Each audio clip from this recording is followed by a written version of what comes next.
वंदे पुरुषोत्तमम्। आज परम प्रेममय श्री श्री ठाकुर अनुकूल चंद्र जी के कथित विवाह और प्रजनन प्रसंग के ऊपर सम्यक आलोचना रखेंगे।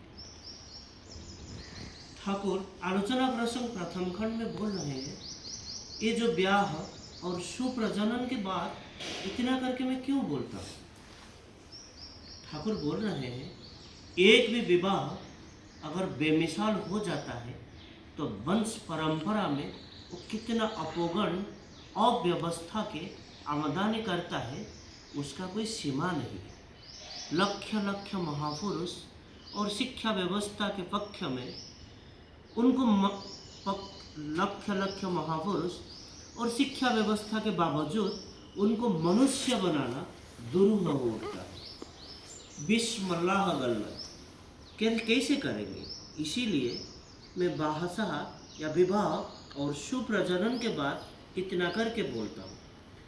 तुम लोग कैसे करके पोषा के भाव से ये बातों को लेते हो, अच्छे तरह से दिमाग में नहीं लेते हो, इसीलिए ऐसे फंसकर भाव भी आता है, फल भी ऐसा मिलता है।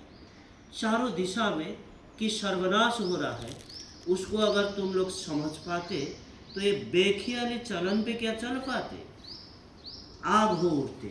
परमपिता के दया से इतने सारे संपद तुम लोगों को मिला है, इसको लेके ट्रेमेंडस बचना बढ़ना अगर नहीं हुआ तो कंसोलिडेशन या सहमति अगर नहीं आया तो गतानुगतिक चलन से चलने से क्या सुख है, क्या सार्थकता है।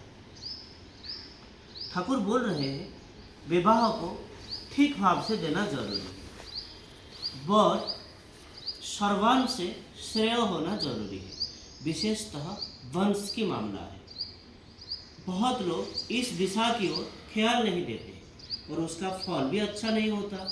जो वर होता है उसकी कुलाकृष्टि और प्रकृति कन्या के कुलाकृष्टि और प्रकृति के परिपूर्ण ही होगा, फिर कन्या के कुलाकृष्टि और प्रकृति होगा वर के कुलाकृष्टि और प्रकृति के परिपोषण। कन्या के कुल और कन्या खुद वही वर को पाके खुद को धन्य माने करेंगे, खुद को धन्य सोचेंगे। ऐसे श्रद्धाप्लुत भाव लेके जो लड़की आती है वो स्वामी के संसार को उसका तीर्थ क्षेत्र माने करके, तीर्थ क्षेत्र सोच के यथोपयुक्त सेवा के जरिए सबको नंदित करके सार्थक हो उठता है। संसार को वो बुकु भरा प्रीति और प्राणन पोषण दक्षता देके प्लावित करता है। वो खुद जानता है मनोज्ञ व्यवहार किसको कहते हैं। ना चाहने से पहले, ना कहने से पहले जिसको जो प्रयोजन है वो करने में अभ्यस्त हो उठता है। और लड़कियों को, कन्याओं को ये सब शिक्षा बचपन से ही देना जरूरी है। बाप के घर से या पित्रालय से अभ्यस्त होकर अगर कोई आता है तब विवाह के बाद कष्ट नहीं होता है।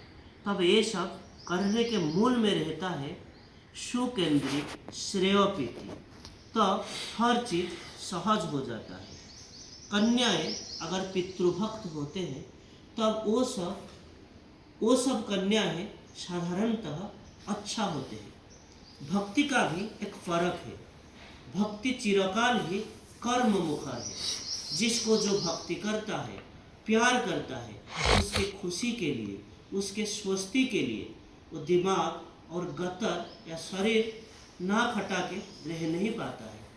फिर अपने चरित्र को भी उसी तरह सुसज्जित करता है और ये करने जाकर उसके सारे प्रवृत्ति नियंत्रित हो उठता है।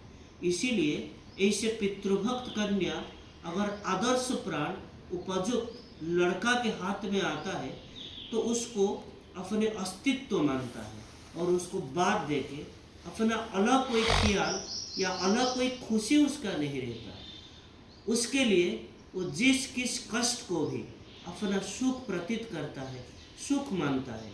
संसार वहाँ स्वर्ग हो उठता है। और वैसे दंपति के अंदर ही देवशिशु का आविर्भाव होता है।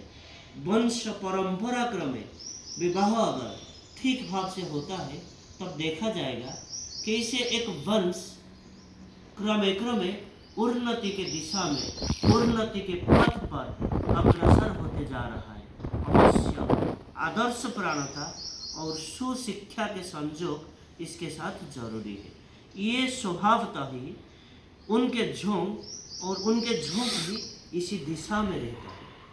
ये घटना आलोचना प्रसंग प्रथम खंड 27 नवंबर 1941 से लिया गया है। आज के लिए इतना ही। वंदे पुरुषोत्तमम्। वन्दे पुरुषोत्तमम्।